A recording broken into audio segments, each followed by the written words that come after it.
Então, para falar mais especificamente dessas tecnologias, de cuidados com essas tecnologias, de planejamento para a utilização dessas tecnologias, para falar, digamos assim, abordar esse tema mais especificamente, de uma forma um pouco mais profunda, dentro do que o tempo, claro, aqui nos permite, né, de 40 minutos de fala e depois 20 minutos aproximadamente aí de perguntas e respostas. Para abordar, então, esse tema, nós convidamos a Branca Heloísa, que é nossa consultora do Axis. Na verdade, a gente, né, trabalha junto há bem uns 20 e poucos anos.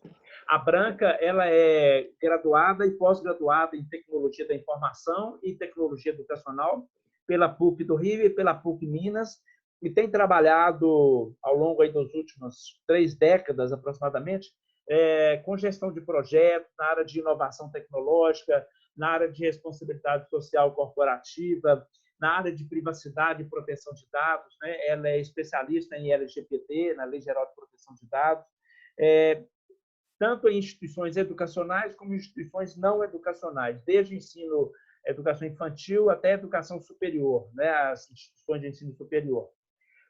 A Branca é um profissional super séria e realmente entende dessa área, e é por isso que nós a convidamos, né, para estar aqui hoje conosco. Branca, a palavra é sua, então. Bom dia, Sebastião. Bom dia a todos. Muito obrigada pela apresentação. É sempre uma honra poder estar no grupo tão seleto de consultores e de pessoas, e até mesmo dos clientes Axis. Tá? É uma ótima oportunidade para nós estarmos conversando e gerando mais um assunto, né, em termos, neste momento em que todos nós estamos passando. Né? Então, a gente costuma falar, nós estamos ouvindo falar demais, né, sobre um momento crise. Né? E realmente, né, ela veio e não teve um aviso prévio. Né? Ninguém poderia imaginar no início do ano que hoje, no dia 8 de abril, nós tivéssemos que estar revendo tantas nossas estratégias, os nossos planejamentos profissionais e, acima de tudo, pessoais. Né? Então, mais uma vez, é uma honra poder estar aqui falando com vocês. Nós já passamos já por algumas semanas, né, desde que apareceram os decretos, as diretrizes governamentais e as próprias instituições tomaram seus rumos, e agora já está na hora também de nós conversarmos um pouco no que a gente está chamando da segunda onda da crise. Tá? Então, aquela primeira onda foi aquilo que nós fomos pegos de surpresa, e nós não sabíamos por onde começar, e o motor da escola deveria ter continuado e continuou.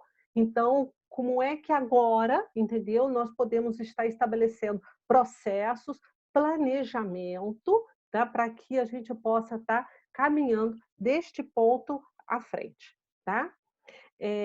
Então, vamos lá? A primeira coisa que eu gostaria de estar apresentando para vocês, gente, e fiquem à vontade de fazer as perguntas, tá? Que forem surgindo as dúvidas. Se eu não for clara em algum ponto, por favor, sinalizem, que eu retomo depois no final do nosso bate-papo. E aí, para um planejamento das ações baseadas em tecnologia. O que está acontecendo? A tecnologia educacional, neste momento, tá, em que nós estamos vivenciando, ela está perpassando por todas as áreas em que nós estamos tendo que ter uma devida atenção. Então, eu tive o privilégio de poder participar até das outras conversas dos outros consultores, e muitas coisas ficaram muito evidentes. Né? Então, a primeira, tá, evidência é a questão da empatia. Como é que nós estamos no conhecimento da comunidade, né? Como é que estão as pessoas que nós estamos conversando, estão envolvidas neste processo, tá? Como é que nós estamos enxergando, tá, esse momento. A outra questão é da colaboração. Tá? Ninguém agora vai conseguir trabalhar sozinho. Ninguém. Tá? Então, nós temos que pensar, nós vamos estar trabalhando em rede, nós vamos estar nas cooperações, tá? E depois nós vamos entrar na elaboração das aulas, na elaboração daquele momento de aprendizagem, para entrar na execução, para como é que nós vamos fazer essa transmissão, como é que nós vamos fazer o processo da aprendizagem acontecer. E depois também a questão da documentação. Como é que nós vamos estar gerando as evidências, tá, de que isso realmente está acontecendo? e como é que nós vamos estar, inclusive, documentando para que isso também seja uma entrada para colaboração. Ou seja, a partir da hora que eu documento e eu torno isso compartilhável, eu também estou fazendo um movimento de colaboração. Dentro disso tudo, isso integralmente, nós estamos sempre fazendo um monitoramento e uma avaliação deste processo. Então, cada instituição, tendo em vista todas essas execuções, vai ter que estar pontualmente fazendo os seus ajustes e a gente só vai conseguir fazer isso a partir de um monitoramento e avaliação. Branca, mas aonde que está a tecnologia em cima disso? Nós só vamos conseguir saber como é que está o outro através da tecnologia hoje. Eu não tenho como chamar um casal, os pais de uma criança, eu não tenho como chamar o professor para conversar comigo. Eu tenho que utilizar a tecnologia para poder fazer esse levantamento. Como é que eu faço a colaboração, a elaboração, a execução e documentação? A tecnologia, ela vai estar perpassando tudo isso. Tá? Então, hoje, mais do que nunca, ela é uma tecnologia educacional e não uma tecnologia educativa, porque tem diferença nesses dois conceitos. Quando eu utilizo a tecnologia para transmitir conteúdo, para fazer o processo do ensino e da aprendizagem, eu estou usando ele muito mais no processo educativo. Agora não, ela é educacional, ela é global dentro da instituição. Vamos lá, eu vou tentar detalhar para vocês cada um e a gente vai conseguir identificar e como é que a gente pode estar trabalhando a tecnologia em cada um desses pontos, tá? A empatia, gente, o que nós temos que falar nessa questão da empatia quando eu menciono que é conhecer a comunidade, tá? Quais são as pessoas, nós temos que identificar as pessoas que estão envolvidas neste momento. Então, as pessoas que estão envolvidas no momento, nós estaremos com as famílias, com os alunos, com os gestores, com os professores e os próprios técnicos de TI, da tecnologia da informação, e TE, tecnologia educacional. Todo nessa nossa conversa todinha, eu vou estar sempre falando dos técnicos TI e TE, tá bom? Algumas instituições têm essas funções distintas, bem definidas, um técnico de TI com um técnico de TE, outras não. O mesmo técnico é de TI e de TE, quando existe, tá? Então, nós conseguimos fazer a identificação do nosso público-alvo para a questão da empatia. Qual é a necessidade? Primeiro é o processo da escuta. Tá? Como está o momento para cada um desse meu público. Eu tenho que fazer uma leitura do cenário. Eu tenho que fazer o mapeamento das habilidades técnicas dos professores e das próprias famílias. Eu tenho que saber como é que está uma infraestrutura mínima para poder estar recebendo essa educação neste ambiente remoto de aprendizagem. E mais do que nunca, fazemos o que a gente faz nessas nossas instituições, acolhê-los.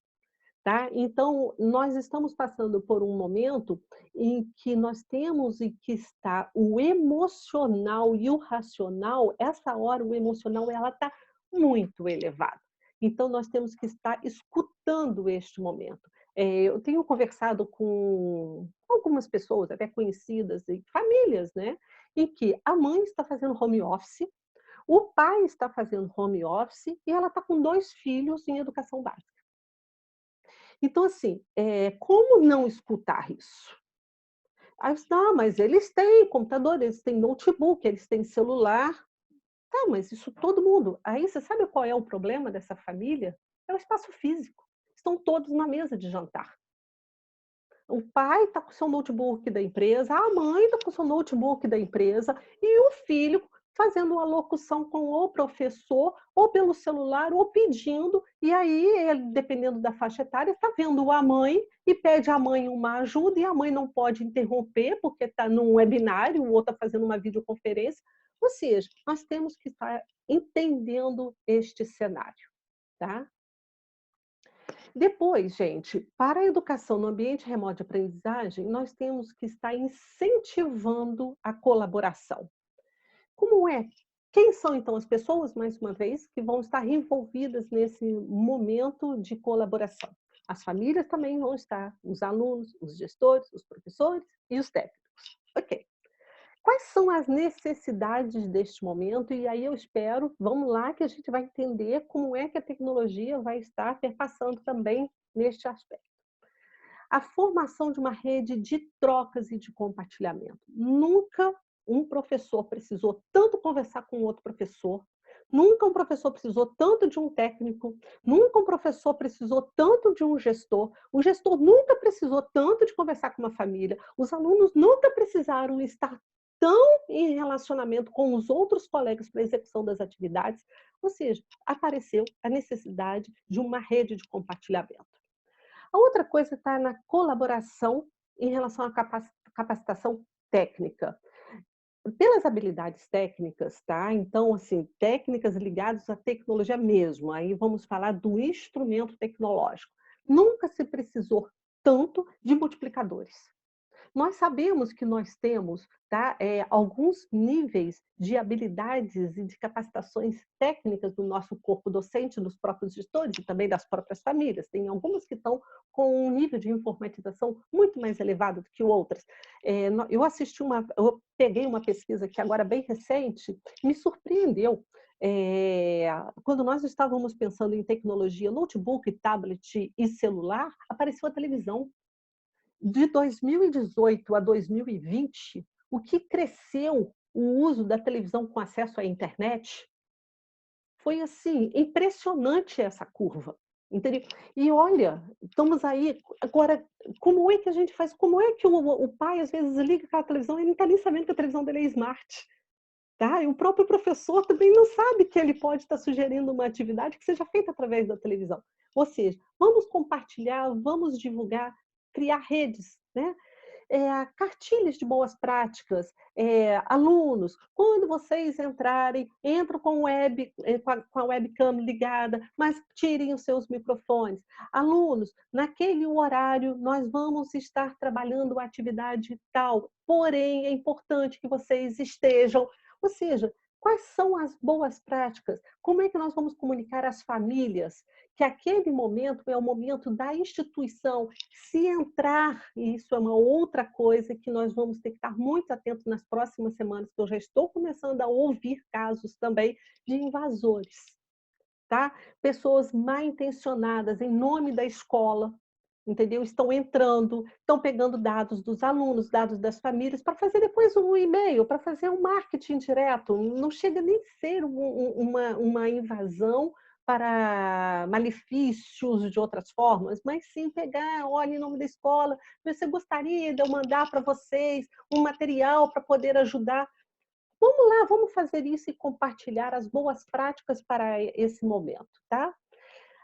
Aí, gente, a designação de um comitê de crise já está naturalmente aparecendo, tá? Então, assim, são pessoas que estão reunidas, cada uma numa área, para poder passar por isso, tá? E cada um com uma visão, com uma sugestão e passa a ser responsável. E aí a tecnologia também, ela vem e favorece na hora da conexão dessas pessoas, dos membros desses comitês. Criação de meios de ouvidoria é muito importante até para o marketing da escola também, né? Então, usar até um site da escola para a questão da ouvidoria, deixar um canal aberto de feedbacks das famílias para a instituição. Um suporte pedagógico e técnico. Naquele momento que uma atividade pedagógica estiver sendo lançada, se tiverem uma dúvida, a quem recorrer? Ou eu preciso captar uma imagem e não estou conseguindo, eu já fiz todo o meu planejamento, a quem que eu vou recorrer? A garantia operacional, tá? No caso de uma rede cair, como é que eu faço? Qual é o meu plano B? Como é que eu garanto operacionalmente todas as minhas atividades? Gente, isso tudo passa por uma rede de colaboração. Vamos registrando e compartilhando as experiências. A questão da segurança e da privacidade também é a mesma coisa, tá? Nós temos que estar com a garantia da integridade desses nossos alunos, dos professores, exatamente por conta disso. A crise aparecem as oportunidades. nós já ouvimos isso. Só que tem pessoas que vão utilizar essa oportunidade de uma forma que não é a desejada. E para o ambiente externo é muito importante também o compartilhamento de regulamentações e diretrizes governamentais, que cria-se aí, então, essa rede para que todos estejam atualizados e possam estar acompanhando, porque às vezes somente os gestores estão recebendo as informações externas, mas que ele possa estar passando adiante, né? Trazendo isso de uma forma global e universal. Bom, para a elaboração. Vamos falar agora da elaboração das aulas remotas. A primeira coisa, tá? Vamos lá. Quem são, então, nesse momento das aulas remotas, quem são as pessoas que nós conseguimos identificar? Gestores, professores e os técnicos de TI e TE. Quais são as necessidades? Tá? Nós temos que identificar o contexto. Nós temos que perceber que o contexto hoje é diferente de um contexto que estava acontecendo há um mês atrás. Um contexto em todos os aspectos. O que é significativo hoje? A gente sabe que a aprendizagem ela só vai acontecer quando ela for significativa, quando ela estiver contextualizada. Quais são as áreas do conhecimento? Quais são os componentes curriculares em que eu vou poder estar abordando neste momento? E a aplicação do meu projeto político-pedagógico? Como é que está? Posso estar aplicando? Ele está pactuado com os meus professores para eu estar utilizando o meu projeto político-pedagógico? Ou eu só vou por conta das diretrizes da BNCC? Tá? Então, assim, a primeira coisa para você montar uma aula remota é entender e identificar esse contexto. Depois, aí eu até destaquei, nós temos a questão da identificação das estratégias pedagógicas. Elas são dinâmicas, inovadoras, tá? E elas trazem aí sim a aprendizagem significativa. Eu destaquei e aí eu considero e já trago, já antecipo, para mim esse é o coração, tá, da aula remota. A escolha, mais até do que a própria escolha da tecnologia educacional, tá? Porque nessa hora da escolha da tecnologia educacional, ela vai ter a base da intencionalidade pedagógica. Aí a tecnologia ela vai estar em função do que eu escolhi para a minha estratégia pedagógica. Tá? Então, por isso que eu coloco no patamar a estratégia pedagógica e depois eu vejo como é que eu posso estar trabalhando essa intencionalidade através da tecnologia. Produção coerente, criativa, adaptável e replicável. Outro dia eu estava assistindo uma simulação, tá? Um profissional ensinando aos professores a confeccionar uma aula. E aí ele trouxe o exemplo de uma multiplicação. Só tem que multiplicar 3 vezes 2. Aí ele fez toda uma aula digital, ficou super bonitinho. Então ele pegou a caixa, colocou os 3, depois ele pegou os 2, depois ele multiplicou os patinhos, a criança então deduziu. Ele ficou 40 minutos para desenvolver essa aula. Aí eu imagino o seguinte, ótimo, está dentro do contexto, está coerente, ele foi criativo. Agora, como é que está a adaptação dessa atividade para ser reaplicável em outros momentos? Será que isso ele foi tão dentro da multiplicação de 3 vezes 2 que eu não sei se até aquela própria turma, depois que ele viu aquela animação, eu não sei se ela vai poder reutilizar. Tá? Então, na hora da gente fazer uma produção, nós temos que levar também isso em consideração. E a produção ser coerente, qual é a filosofia da escola? Isso, gente, dentro de uma educação remota, presencial ou numa educação à distância, ela é a mesma. O eixo norteador, aquilo que fez a família matricular o seu filho, que passou a ser o aluno daquela instituição, isso não pode ser perdido. Tá? A filosofia, o porquê que tem essa instituição, por que eu sou uma instituição e estou oferecendo a educação. Isso a gente não pode perder. Aí a gente faz uma produção incoerente, aí a gente busca um site que não conversa com o que eu acredito? Não. Então, olha como é importante levar em consideração nesse momento. E teste e protótipo, aqui fica o seguinte, vamos fazer uma atividade remota? Vamos. Tem como a gente testar? Tem como o coordenador pedagógico validar? Tem como um outro colega fazer uma crítica? Mais uma vez eu falo, gente, isso demanda tempo? Demanda. Branca, mas nós estamos pagando incêndio. Tá, nós estamos pagando incêndio, mas agora já dá para nós fazermos um planejamento.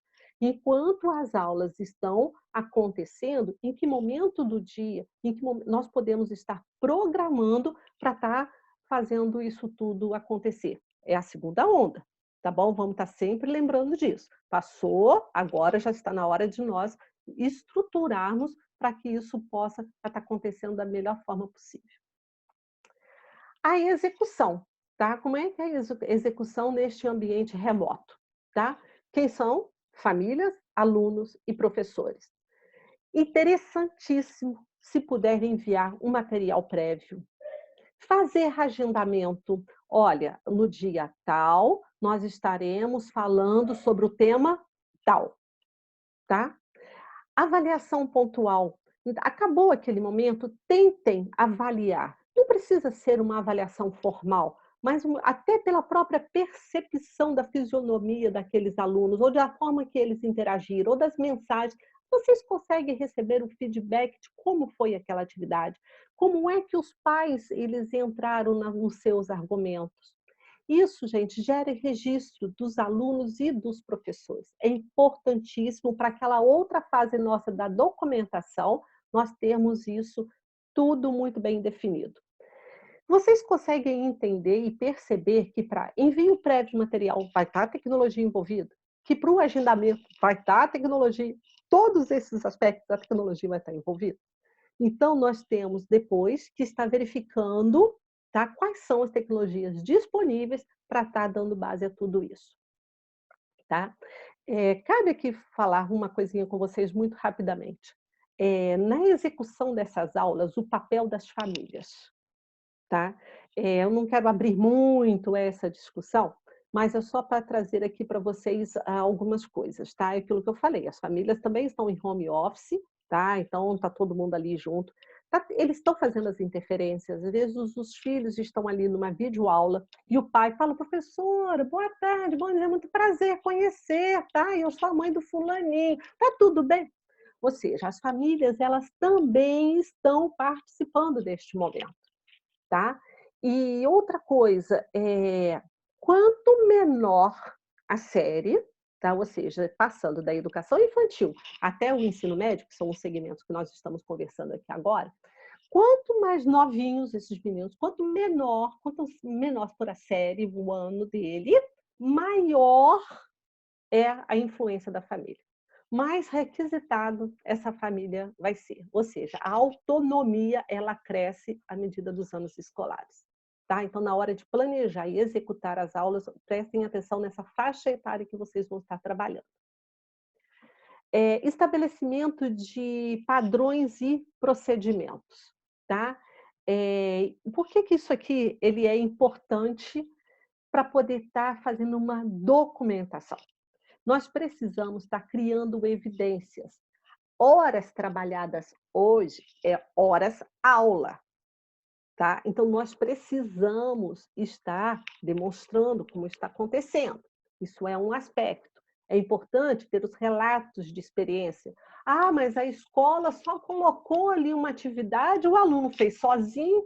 Ah, o diretor, eu vim aqui pedir uma redução da minha mensalidade, porque está sendo muito simples para vocês. O professor só está mandando lá um bilhetinho, manda por e-mail, eu não estou tendo troca de experiência com esse professor, o professor não está fazendo nenhum tipo de interferência, e sendo assim, até eu sou professor do meu filho.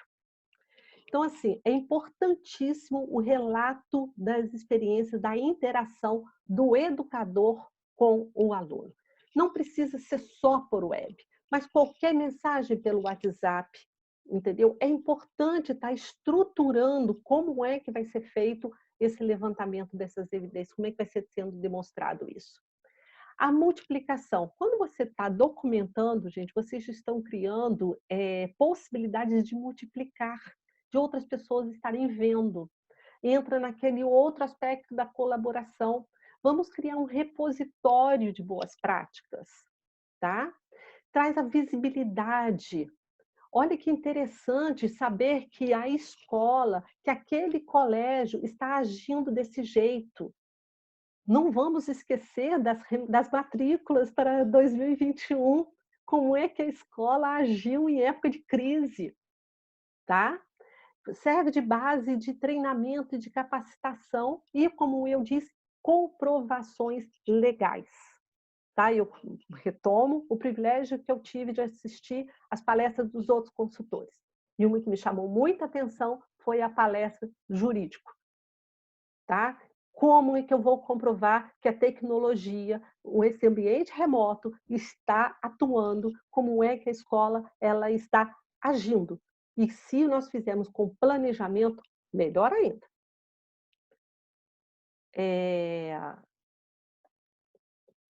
Voltei à questão que eu falei, que é o coração da tecnologia para o uso agora da elaboração das aulas. A minha pergunta é simples, Branca, como? Muito bem tudo isso, mas como é que eu vou fazer? Eu vou mostrar para vocês, eu selecionei algumas estratégias pedagógicas para essas aplicações remotas da aprendizagem, tá? Para as aulas estarem acontecendo. E aí vocês vão perceber que elas permitem o papel mais ativo do aluno e outras elas são menos, tá? Então, o que é o ativo? É aquele que o aluno vai estar elaborando, ele vai estar pesquisando, ele vai estar extrapolando, tá? Ele vai estar criando os seus próprios conceitos. E alguns outros, os conceitos já vão ser apresentados de uma forma pronta. Aula enriquecida com tecnologia é uma estratégia? É uma estratégia. Então, vou trazer aqui um exemplo, tá? Um exemplo genérico e bem raso, desculpem.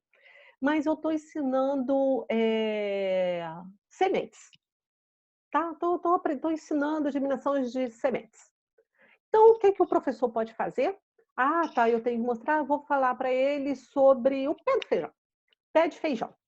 Então, eu pego um vídeo que mostra todo o processo, tá? De como é que é a plantação do feijão e como é que ele faz toda a germinação e acontece a criação do pé de feijão. Então, o professor ele precisou e foi em busca de uma simulação para estar mostrando um vídeo sobre isso. Ele está enriquecendo o conteúdo com o vídeo. O ensino híbrido, eu costumo falar que ele pode estar acontecendo de duas formas, pela sala de aula invertida ou por rotação. Como é que é o ensino híbrido? Qual é a base dele? O professor ele leva o desafio para a turma. Tá? Então, neste caso do pé de feijão, assim, olha, pessoal, na próxima aula nós vamos estar falando sobre sementes. E eu gostaria que vocês trouxessem para mim alguns experimentos, como é que isso acontece. E aí pode vir gente trazendo feijão, pode estar trazendo tomates, pode estar trazendo diversas outras sementes. Ou seja, eu só pedi e falei que é isso que eu vou fazer. Na aula seguinte, cada um traz o seu experimento, a sua visão, tem uma discussão em cima disso, tá? E as dúvidas podem ser tiradas e esclarecidas pelos professores. Então, isso é o ensino híbrido com a sala de aula invertida. Como é que é feito por rotação? Eu divido aquele momento. Se olha, este grupo de alunos vai fazer uma pesquisa sobre sementes, tá, do feijão, esse outro vai trazer sobre sementes de girassol, esse outro sobre sementes, ou seja, eu começo a trabalhar por grupos, por estações. Tá? E na aula seguinte eu faço uma rotação. Aquele que fez do feijão faz o do girassol, aquele do girassol faz do feijão, e assim eu trabalho o ensino híbrido. O ensino personalizado. O ensino personalizado, ele está mais numa questão de um reforço, tá? É um reforço da aprendizagem. Quando vocês escolherem a tecnologia com essa intenção, eu só peço que vocês vão ter que prestar atenção num detalhe. É como eu vou saber da questão do ensino personalizado, do grau da aprendizagem daquele aluno em relação aos outros. Tá? Então, essa plataforma e essa tecnologia, quando for adotada, ele tem que ser de avaliação também. ele é diferente de uma aula enriquecida de um ensino híbrido, porque nenhum deles traz qual foi o entendimento do aluno em relação ao tema. Quando vocês trabalharem o ensino personalizado, eu preciso dessa avaliação para eu poder ver onde, em que fase do conceito, tá, eu vou ter que retomar e vou ter que recuperar aquele assunto. Mão na massa. Pessoal, vamos trabalhar hoje de sementes. Todo mundo com algodão, todo mundo com grãozinho de feijão, vamos fazer a plantação e vamos anotar o que vocês estão vendo. É mão na massa. Tá? Então, o próprio nome fala, tá? É uma estratégia onde você vai incentiva a prática. Tá? Então, muitas pessoas usam artefatos. Outro dia eu vi um exemplo de trabalhar respiração, tá? Inspiração e expiração com bolas de soprar, bexigas, né? Para paulistas, bola de soprar e balão, né? O nosso regionalismo. Então, assim, trabalhando as bolas de soprar para fazer um movimento de expira e inspira. Isso é uma aprendizagem mão na massa. Baseadas em projeto, com tecnologia ou sem tecnologia, muitas escolas já fazem essa opção, né, de trabalhar por projeto. Traz um tema, né, traz uma temática, traz um assunto e vocês vão trabalhando o conteúdo inserido dentro daquele projeto. Ou seja, o projeto ele é o master e vocês tentam adaptar a base, tá, em cima, no que já for definido em cima do projeto. Então, por exemplo, uma questão da coleta de lixo, por exemplo, é um projeto, e aí vocês vão trabalhando todos os conceitos, os conteúdos ligados ao projeto. Gamificação é puro desafio. Eu defino um objetivo, atingindo esse objetivo, vai se adquirindo ponto. Tá? Então, são exercícios, são tecnologias hoje, tá? Tem vários softwares, tem vários produtos em que apresentam exercícios com um objetivo e à medida que o aluno vai adquirindo, ele vai recebendo ponto e lá pelas tantas ele recebe os seus distintivos, ou ganha medalha, ou passa para a próxima fase, aí depende muito do jogo. A educomunicação, muitos poucos falam sobre essa educomunicação, mas está muito dentro da área, tá, do conhecimento ligado à linguagem. Tá? Na elaboração de jornais, murais, folhetos, panfletos, tá? As próprias documentações. Então, as pessoas utilizam a tecnologia para levar a comunicação para dentro da escola. Então, é muito comum, às vezes, a gente ver alunos filmando, né, nos corredores da escola, mas é por quê? Porque ali ele está fazendo a captação de imagem, porque ele vai fazer o jornal, ou seja, é uma estratégia de estar trabalhando a comunicação dentro da educação. Pessoal, as dúvidas, tá? Podem ir alimentando o chat, a Karina, tá? Do Axis está coletando, então fiquem super à vontade, depois nós vamos ter um momento para estar conversando e tirando essas dúvidas. E as tecnologias educacionais? Então, gente, olha só que interessante. A partir da hora em que eu definir o que eu quero, tá? Fica muito mais fácil eu descobrir o que tem disponível no mercado. E aí tem tecnologias que a própria escola já possa né, ter aplicado, a gente não sabe qual é o momento da instituição em relação à tecnologia educacional, nós já temos algumas escolas que já estão super avançadas, tem outras que não estavam dando tanto importância e agora estão precisando fazer. Então, tem muitas plataformas, muitas opções gratuitas. Tá? Então, quando eu defini, e aí ficou super importante definir essa intencionalidade, chegar à escolha da tecnologia, ela é muito mais tranquila. Tá? Então, quais são os recursos digitais disponíveis para atender essa minha necessidade, essa minha intenção? Então, nós temos os AVAs, tá? Que são ambientes virtuais de aprendizagem.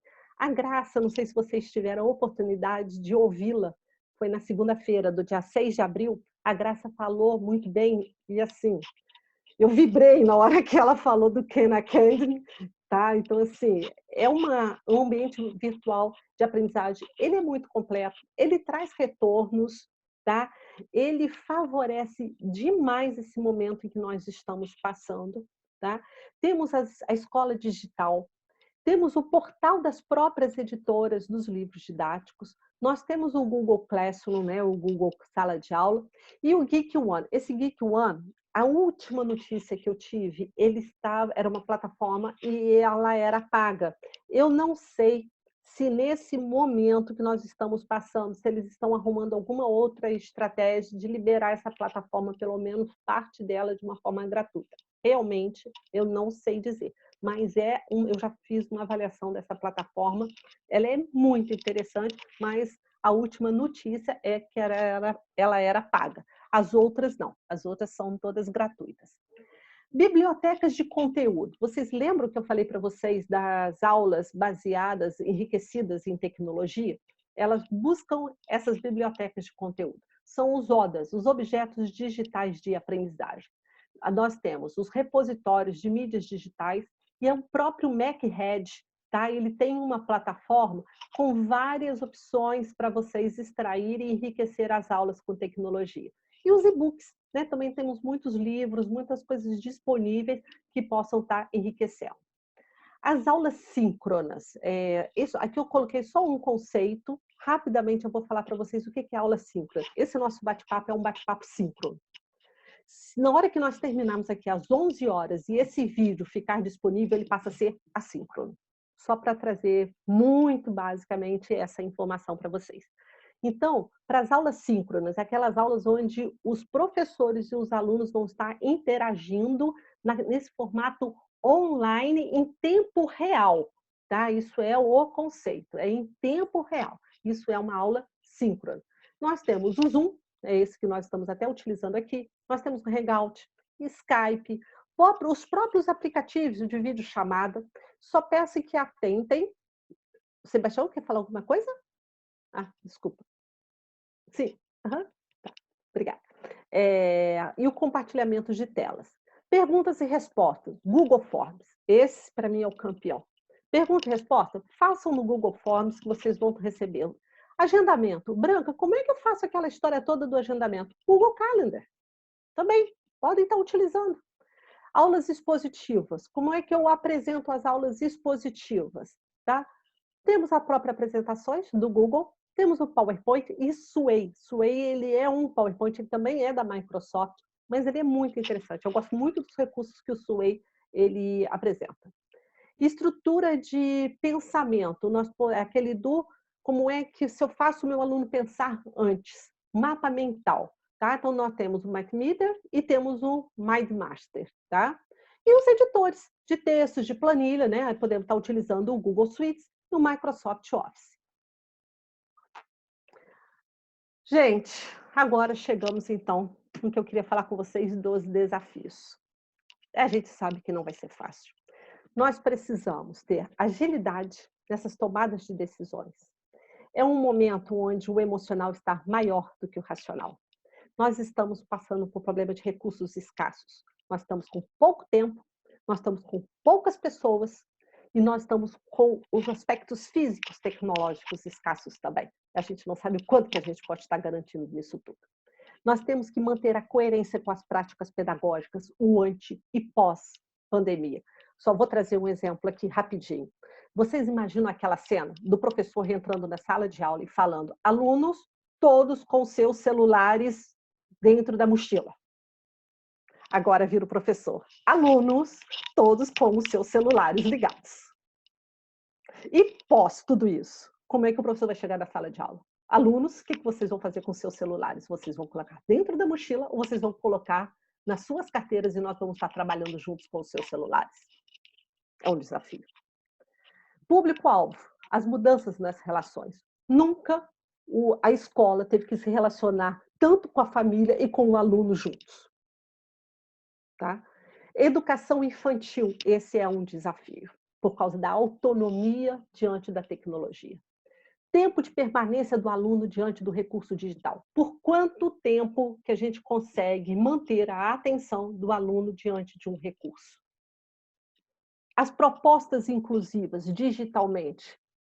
Quantos dos nossos alunos têm acesso à tecnologia e quantos nossos alunos também são pessoas com deficiência. Nós temos que estar atentos. E aí, gente, o grande desafio, tá, é converter a crise em oportunidade. Implementar, tá, um plano de educação educacional na instituição. Nós estamos tendo a oportunidade, tá, que nós estávamos precisando. Mostrar o diferencial perante a concorrência. Trazer a confiança da família e pensar na retenção deste aluno. E aí nós temos a certeza, e aí eu tenho essa fé, estamos na Semana Santa, que isso tudo vai passar e nós vamos sair vencedores, com saúde, com tudo na paz. Então, gente, eu agradeço, desculpa, né? A gente só fica falando se eu falhei e pulei algum ponto relevante. Tenho aqui, né, a Karina, super parceira, né, Karina, do Axis, para receber qualquer e-mail que vocês precisam. As redes sociais do Axis também estão bem ativas, tá? E aí agora estou aqui disposta a conversarmos e responder as perguntas. Branca, já temos aqui, tá? Algumas perguntas, tá bem? Ok. Então, a primeira delas é lá da Santa Úrsula, né? Como podemos atender e explicar para pais sobre acesso a uma sala de aula online para educação infantil de 3 anos até 9? Exatamente. Gente, é o seguinte, é o desafio da educação infantil. Agora, vamos ser sempre transparentes, entendeu? E mostrar, inclusive, para esses pais, para essa família, o quanto, entendeu? Que nós precisamos da contribuição deles. E vamos fazer os combinados. Eu acho que a partir da hora que a gente abre um canal de comunicação e a gente ouve essas famílias, eles passam a ser cúmplices do processo. É a melhor coisa que tem, é se vocês conseguirem abrir um canal de comunicação com essas famílias e trazer sempre, marquem com eles, pais, toda semana, ou então de 15 em 15 dias, defina a periodicidade, entendeu? Nós vamos estar com um canal de escuta. Pais da educação infantil, toda semana nós vamos estar ouvindo vocês, tragam as dificuldades de vocês. Abrimos esse canal de escuta, o pai e a família, ele passa a ser cúmplice, mesmo que a gente não faça o que eles estão sugerindo, mesmo que passe em cima da nossa concepção, da concepção da instituição, mas o fato deles serem ouvidos, isso daí provavelmente foi a maioria que falou, foi a maioria que trouxe a sugestão, e o pai acata melhor do que trazer uma coisa meio que de cima para baixo. A instituição está mandando, a instituição está fazendo, a instituição está fazendo, agora eu estou doido. Tá? Então, a partir da hora que a gente abre um canal, fala assim, pai, como é que está a sua infraestrutura? Como é que está a sua família? Como é que está o seu emocional? Dá para a gente fazer desse jeito?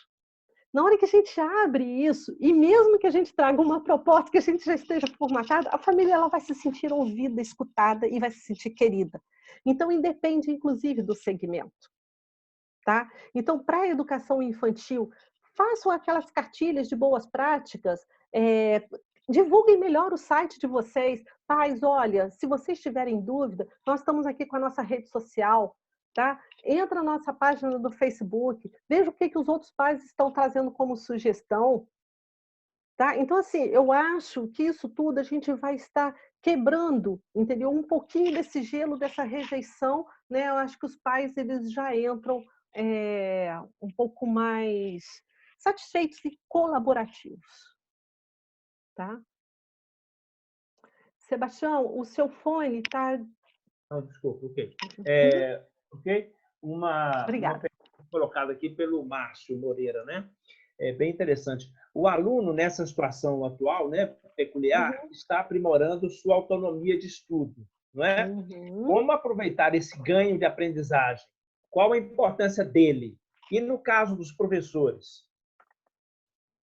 Bom, autonomia é o que a gente mais quer, principalmente para as aulas, né? E aí, gente, tem as estratégias, principalmente quando a gente escolhe uma tecnologia aberta, tá? Onde eles vão estar trabalhando com os desafios. E eles vão estar percebendo que se eles não fizerem nada, eles não vão ter resultados para apresentar. Então, se nós conseguimos trabalhar com uma estratégia pedagógica, tá, daquelas em que vai pedir e entrar com a tecnologia a mais ativa, aquela que é a mais aberta possível, nós estamos estimulando os alunos, tá, a irem buscar, a trazer os conceitos. E por quê? Porque se nós já levarmos tudo pronto e eles só tiver que responder, eles vão fazer isso na hora que eles quiserem, eles vão acertar sim ou não, sim ou não, sim ou não, eu já fiz a atividade, entreguei. Eu não estou estimulando a autonomia, porque o professor já entregou, eu só respondi. Então, se nós escolhermos uma plataforma, ou escolhermos uma atividade onde a gente pode estar provocando, tá, essa interação do aluno, trazer para eles planejamento, fazer com eles também o planejamento. Olha, vocês são autônomos, mas a autonomia ela exige responsabilidade. Tá? Eu sou independente, eu sou autônomo, mas eu também tenho as responsabilidades por isso. Então, você tem prazo para entregar. Olha, o que você vai levantar hoje sobre esse conceito de meiose e mitose, o seu colega vai depender dela. Tá? Isso você está trazendo a questão da autonomia. E dos Ô, Fran, professores a mesma coisa, pois não, e não? dentro disso, como que o professor, né, no caso, pode, digamos assim, aproveitar isso no bom sentido? Como é que ele pode lidar positivamente com essa autonomia do aluno? Ô, Sebastião, na escuta e no respeito. Entendeu? Assim, então, primeiro porque esse desafio ele vai partir do professor. O professor, ele que vai estar incentivando e ele que vai estar estimulando essa autonomia. Tá? Então, o professor, já na escolha da ferramenta, ele já está sendo colaborativo para essa concepção de autonomia. Tá? Então, na escolha correta e no desafio apresentado, o professor ele já está estimulando a essa autonomia e essa vontade do aluno fazer a elaboração. E outra, é muito interessante o professor chegar, levar o desafio, mostrar para o aluno, olha, essa aula você é autônomo para trazer os conceitos, não vai ser eu que vou apresentar, mas é muito importante depois a escuta do professor e o momento do aluno expor aquilo que ele, e não ficar no vazio. Eu não vou pedir um aluno para fazer uma avaliação do que é a diferença de meiose e mitose, se o aluno depois não vai ter a oportunidade de mostrar, entendeu? O quanto que eu conseguir avançar nisso, tá? Okay. Então, isso é um ponto. Uma outra questão aqui do Adilson, sobre a questão do celular na mochila, celular na carteira, né? Após a pandemia, como mudar a forma de trabalho usando a tecnologia e celular, né, nesse caso, a favor da escola, do professor e dos alunos? Tecnologia educacional, gente. É a tecnologia educacional que a gente está precisando. Então, assim, hoje ela veio para poder estar atendendo essa necessidade, mas ela não tem como evitar. Primeiro, porque a escola, todos nós não vamos ser os mesmos depois disso tudo, né? Nós vamos realmente reformular muitas coisas. E essa questão do celular, ele tem a disciplina, vão ter momentos com aulas expositivas, onde vai estar centrado no professor mesmo, sim, tá? Não podemos, mas vão ter momentos, por que não? Entendeu? Do aluno poder pegar o seu celular e fazer uma pesquisa, professor, olha que interessante, eu acabei de complementar. Entendeu? Vocês mesmos, provavelmente, numa conversa feita essa, nosso bate-papo, se, poxa, a Vida Branca me colocou um conceito aqui que eu não entendi muito bem. E pega o celular, deixa eu ver, o que é ensino híbrido? Ah, tá, entendi melhor. E continua. Então, assim, essa dinâmica, entendeu? Ela vai mudar. Ela vai mudar e eu, particularmente, entendeu? Sou muito favorável dessa utilização. É um recurso didático, pessoal. Uhum. É um recurso didático. Uma observação e uma pergunta aqui da Vera, tá? Sabemos que as tecnologias atualmente são essenciais, porém sabemos que muitos alunos não estão adaptados a essa realidade. Será que todo esse aparato não vem trazer prejuízos aos estudantes? Eu só não entendi assim uma coisa. Os alunos não estão preparados por não ter o acesso, desculpa. Muitos alunos não estão preparados, né, para adaptá-los a essa realidade. Será que todo esse aparato tecnológico vem trazer prejuízo aos estudantes? Primeira coisa, então, eu entendi, tá, qual é essa preparação, porque era uma outra preocupação nossa, tá, é a questão da inclusão digital, né. Então, assim, Uhum. como incluir o maior número de alunos possíveis, né, nessa situação digital. Primeira coisa que nós precisamos saber é fazer um mapeamento disso. O que Qual é a percentual? Será que realmente os alunos não estão preparados?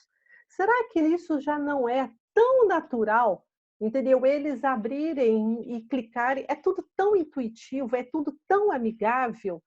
Qual é o grau, entendeu, que nós precisamos dessa preparação, ou se o fato de ter o acesso já não é tão intuitivo e tão tranquilo para eles.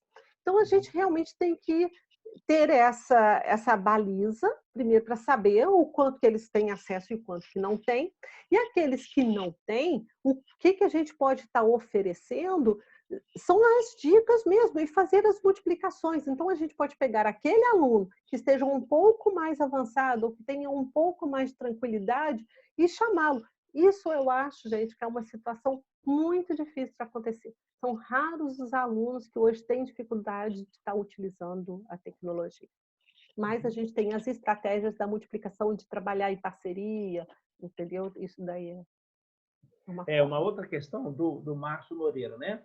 Como transformar concretamente a evidência do contato, né, com a tecnologia, com o aluno, né, em processo de avaliação.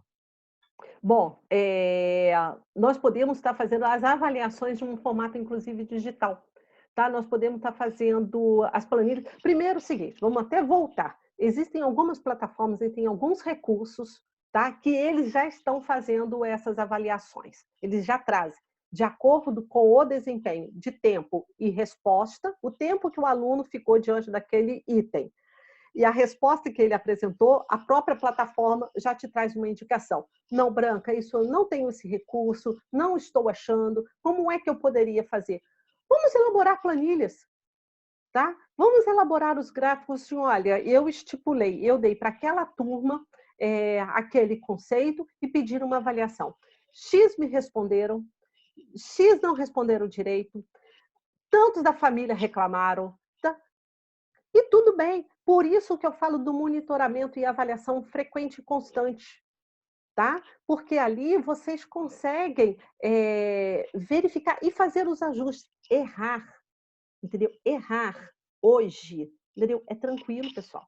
A gente só não pode se manter no erro.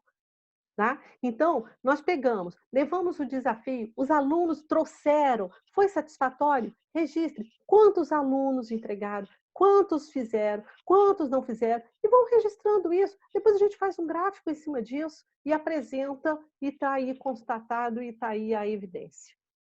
Inclusive com o número de horas gastos, tá? Eu tô realmente destacando isso, porque a gente sabe que essa questão do ano letivo, ela foi modificada, mas a questão das horas da aula, elas Uhum. estão sendo consideradas, tá? Então, em cada atividade é importante dar um registro também de quanto tempo que essa atividade ela foi trabalhada. Ok. Mais alguma pergunta, gente? Se quiserem, mandem aqui pelo chat ou peçam o microfone. Enquanto isso, enquanto vocês pensam aí, só lembrando, então, que os nossos dois, na verdade, três próximos eventos, tá? Nós teremos aí, na segunda-feira, eu estarei falando sobre psicologia e pandemia. É uma abordagem psicológica mais profunda da questão dos efeitos psicológicos da pandemia e do confinamento na psicologia, né? Quer dizer, os efeitos psicológicos da pandemia propriamente dita e da questão do confinamento, da quarentena. Isso na segunda-feira.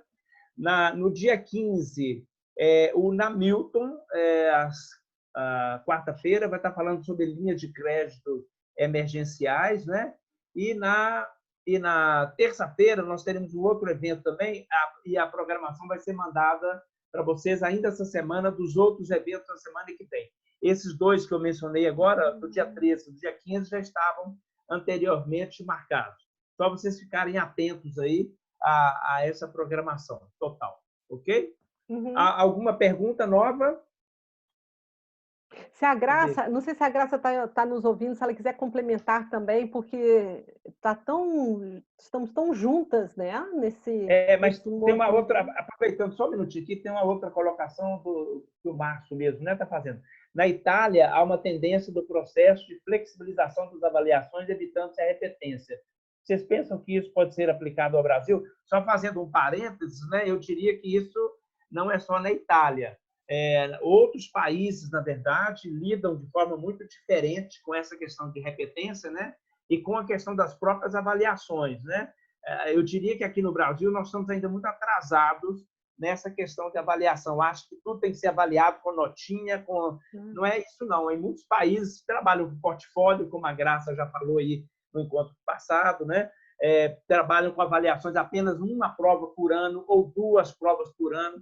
Aqui no Brasil, na verdade, a gente vive uma obsessão com a aplicação de prova, o que é, a meu ver, inclusive como educador, completamente danoso, inclusive, ao ensino.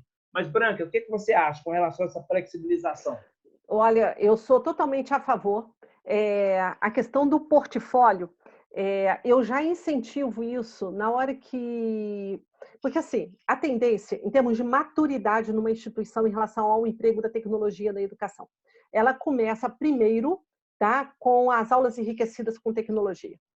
Tá? Isso, assim, então, assim, a gente pensando no ciclo, né, de amadurecimento da instituição até chegar a essa questão do aberto, a gente começa geralmente com o enriquecido. É o mais tranquilo, né? Pegar, enriquecer aquela aula e coisa e tal. Até ali, ele ainda está muito enraizado ainda na questão da avaliação daquela sala de aula.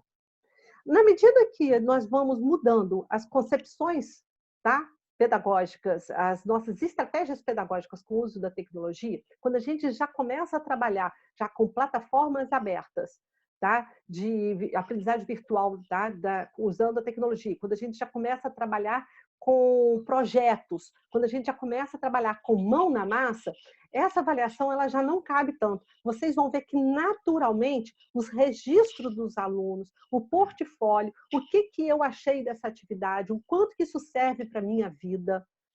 Isso, naturalmente, ela já vai acontecendo. Então, quando nós tivermos ainda com a aula enriquecida com tecnologia, vocês ainda vão perceber que ainda vai estar o certo e o errado ali, valeu tanto, tirou tanto. Na medida que nós vamos crescendo nessa estratégia pedagógica, quando a gente chegar em projeto, usando a tecnologia para o desenvolvimento de projeto, é portfólio, gente. Não tem como, entendeu? Porque é projeto, é o respeito do ritmo de cada aluno, entendeu? Cada um foi por um caminho, cada um descobriu uma coisa. Como é que eu vou falar, ah, não, você descobriu, está errado que você descobriu, entendeu? Então, assim, naturalmente, essas estratégias, à medida que vai mudando, entendeu? Aí vai amadurecendo e fazendo essa curva, tá? A gente consegue mudar essa avaliação. Existe essa grande tendência e eu sou favorável. Não, e só eu diria que talvez essa sacudida, né, que a gente, né, que a sociedade está levando agora com a pandemia, pode levar as próprias escolas, o próprio governo a repensar um pouco nessa questão da avaliação, que, como eu disse, em termos de Brasil, nós estamos muito atrasados nesse conceito, né? Uhum. Bem, nenhuma pergunta mais, nosso tempo também terminou. Eu, antes de passar a palavra final para a Branca, eu gostaria de agradecer a todos e todas, né, que participaram, que estiveram aqui conosco. E lembrando, como alguém solicita aqui, nós estamos disponibilizando depois, né, para os clientes o link dessa participação, tá? O link dessa aula, desse encontro técnico virtual. Né? Não chega a ser uma aula, é muito mais um encontro técnico. Tá? Nós vamos disponibilizar para todos. Muito obrigado a vocês e eu passo para a Branca. Gente, eu que agradeço, tá? Eu acho que vocês abrirem, né, um espaço, tá, para nós estarmos conversando sobre esse tema. Isso eu sou muito grata de poder estar ajudando vocês dessa forma. Me coloco super à disposição, tá? Se vocês precisarem de tirarem alguma dúvida, vocês têm um e-mail do Axis, ela pode me encaminhar, enfim, tá? E estamos aqui, muito obrigada. E desculpa se eu atropelei realmente algum conceito importante e eu tenha fugido um pouco da expectativa de vocês, né? Mas é porque a tecnologia ela é tão ampla e aí nós tínhamos só esse espaço. Então, mas muito obrigada mesmo. saúde para todos e uma boa Semana Santa, né? Que a gente possa estar sempre tranquilos aí nas nossas emoções, né? Bom, obrigado a todos, né? Até mais ver. Até o próximo encontro. Tchau, gente. Um Obrigado. abraço. Tchau. Abraço.